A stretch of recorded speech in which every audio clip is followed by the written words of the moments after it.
मैंने सुना है कि मछलियां आपस में पूछती हैं कि बहन सागर कहाँ है। यद्यपि वे सागर में ही पैदा होती हैं, सागर में ही जीती हैं, सागर में ही रहती हैं और सागर में ही मर जाती हैं, मगर वो आपस में पूछती हैं कि बहन सागर कहाँ है।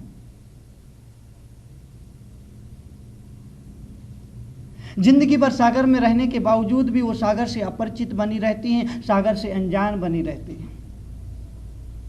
ठीक इसी तरह इंसान ईश्वर में जीता है, ईश्वर की सांस लेता है, ईश्वर के साथ पैदा होता है, ईश्वर के साथ रहता है। इसके बावजूद भी जिंदगी भर आदमी पूछता है कि ईश्वर कहाँ है, परमात्मा कहाँ है, प्रभु कहाँ है। जो जिसके जितने निकट होता है आदमी उससे हमेशा ही अनजान बना रहता है, बेखबर बना रहता है।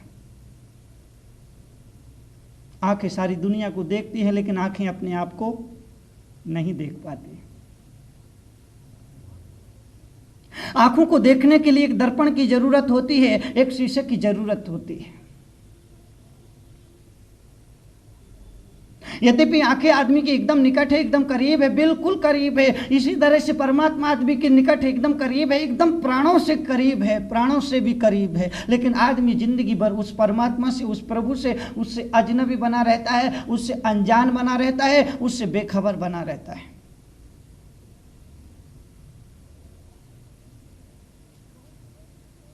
बहुत से लोग ऐसे होते हैं जब मरने लगते हैं तब उन्हें पता चलता है कि वो अब तक जिंदा थे। मृत्यु से पहले, मरने से 2 घड़ी पहले, मरने के वक्त, बिल्कुल ऐन वक्त पर उन्हें ये मालूम होता है, उन्हें ये जानकारी मिलती है, उन्हें ये आभास होता है कि वो अब तक जिंदा थे। क्योंकि बहुत से आदमी तो मुर्दों की तरह जीते हैं, मुर्दों की तरह चलते हैं, मुर्दों की तरह खाते हैं, मुर्दों की तरह पीते हैं, मुर्दों की तरह बैठते हैं, जीते हैं, लेकिन मुर्दों की तरह उन्हें ये आभास नहीं होता कि वो जिंदा है, वो जिंदा हैं, ये उन्हें पता भी नहीं चलता है।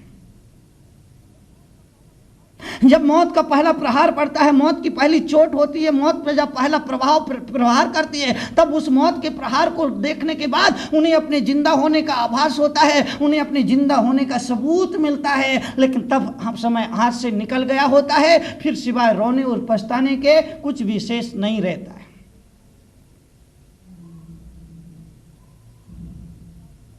तो मछलियां सागर में रहकर के सागर के मूल्य को कभी नहीं समझ सकती, पानी के मूल्य को नहीं समझती है मछली, पानी के महत्व को नहीं आंक पाती है मछली। लेकिन जब कोई मछुआरा उस मछली को पकड़ता है, पकड़ करके तप्त गर्म रेत पर फेंक देता है, और जब वो मछली छटपटाती है तब पहली बार उसे ये विदित होता है, ये मालूम पड़ता है कि वो अब तक जहां थी वो सागर था, अब तक जहां थी वो जीवन था, अब तक जहां थी वो उस जीवन की धड़कन थी, उस जीवन की किरण थी। ठीक इसी तरह से आदमी जिंदगी भर परमात्मा के साथ रहता है, परमात्मा में रहता है, लेकिन उसका मूल्य कभी नहीं आंक पाता है। पहली बार जब मौत रूपी मछुआरा आदमी को पकड़ता है, उसके प्राणों को पकड़ता है और झटकता है, तब पहली बार आदमी को अपने होने के अस्तित्व का बोध होता है, अपने अस्तित्व का ख्याल आता है, अपने अस्तित्व पर विश्वास होता है, अपने अस्तित्व पर उसको श्रद्धान होता है। तब पहली बार लगता है कि मैं जहां था वही परमात्मा था, मुझ में ही परमात्मा है। मैंने दुनिया में खोजा, पहाड़ों पर खोजा, नदी के किनारे खोजा, मंदिरों में खोजा, मस्जिदों में खोजा, चर्च में खोजा, गुरुद्वारे पर खोजा, तपोवन में खोजा, वनों में खोजा, आश्रमों में खोजा, इधर खोजा, उधर खोजा, ऊपर खोजा, नीचे खोजा, लेकिन कभी भी उसको अपने भीतर नहीं खोजा। हमारे साथ तो वही कहानी सच्चाई से उजागर होती है कि एक दिन भगवान ने कहा कि मैं अपने भक्तों से परेशान हो गया हूं।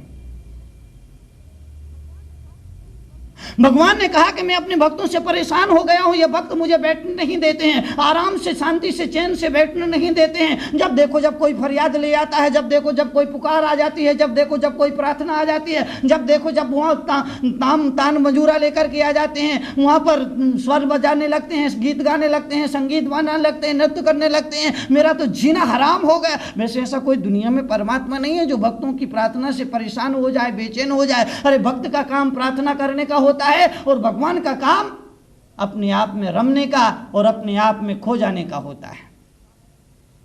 लेकिन उदाहरण को उदाहरण की नजरिया से देखना, भगवान ने कहा मैं परेशान हो गया, कहां जाऊं कहां छिपूं मुझे समझ में नहीं आता है। समुद्र की गहराई में जाके छिपने की कोशिश की तो वैज्ञानिकों के द्वारा वहां भी आदमी पहुंच गया। अंतरिक्ष में जाकर के बैठा तो वैज्ञानिकों ने वहां भी आदमी को पहुंच बना दे, वहां भी आदमी को भेज दिया। पहाड़ों पर गया तो आदमी वहां आ गया, तब मंदिर में जाकर के छुप कर बैठा तो आदमी वहां आ गया, हिमालय की गुफा में जाकर के बैठा तो वहां आ गया। आखिर में कहां जाऊं, सारी दुनिया को सारे ब्रह्मांड को छान डाला, लेकिन हर जगह आदमी पीछा करता आ जाता है और मेरी शांति भंग हो जाती है। मैं परेशान हो गया।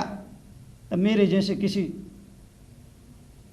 व्यक्ति ने उस भगवान से कहा कि प्रभु एक स्थान अभी है जहां तुम जाकर के बैठ सकते हो, तो वहां कोई तुम्हें पूछने नहीं आएगा, कोई वहां पीछा नहीं करेगा और कोई वहां तक पहुंच नहीं पाएगा। तब ईश्वर ने कहा भगवान ने कहा कि तरुण सागर तुम क्या बात करते हो, मैंने तो सारे संसार को छान डाला है, ब्रह्मांड को छान डाला है, सारी दुनिया का रग चप्पा चप्पा छान डाला है। ऐसी कोई जगह नहीं बची जहां आदमी की पहुंचना हो, जहां आदमी का पहुंचना दुर्लभ हो। ऐसी कोई जगह नहीं, जहां भी ऐसी जगह थी वो मैंने सारी जगह तलाश ली है, लेकिन देर सवेर आदमी वहां पहुंच गया। मैंने कहा भगवान एक जगह है, आप मेरी बात पर यकीन करें, एक जगह है। भगवान ने कहा मुझे तो नहीं लगती ऐसी कोई जगह। मैंने कहा नहीं एक जगह है। तब भगवान बोले बताओ वो कौन सी जगह है। मैंने कहा भगवान आप आदमी के मन में बैठ जाइए, बस आपको कोई परेशान नहीं करेगा। आप आदमी के दिल में उतर जाइए, आप आदमी के दिल में बैठ जाइए, आप आदमी के मन में बैठ जाइए, आप आदमी के भीतर बैठ जाइए। आदमी दुनिया में सब जगह भगवान को ढूंढेगा, पहाड़ों पर, नदी के किनारे, जंगल में, गुफा में, कंदराओं में, सब जगह आदमी ढूंढेगा। मंदिर में, मस्जिद में, गुरुद्वारा में, चर्च में, स्थानक में, सब जगह आदमी भगवान को ढूंढेगा। ऊपर नीचे दाएं पीछे सब जगह आदमी परमात्मा को ढूंढेगा, लेकिन अपने भीतर कभी नहीं ढूंढेगा। अपने दिल में, अपने मन में, अपने अंतरंग में भगवान को कभी नहीं छोड़े। और जिस दिन से भगवान वहां जाके बैठा बड़ा सुकून है उसको, बड़ी शांति है, क्योंकि अब वहां कोई नहीं पहुंचता है। हर आदमी बाहर की तरफ भाग रहा है। धर्म कहता है, अध्यात्म कहता है, सत्संग कहता है, पर घर फिरत बहुत दिन बीते, नाम अनेक धराए। एक जैन कवि हुए भूतरदास जी, उन्होंने बड़ी प्यारी प्यारी बातें कही हैं। उनकी ये पंक्तियां हैं कि पर घर फिरत बहुत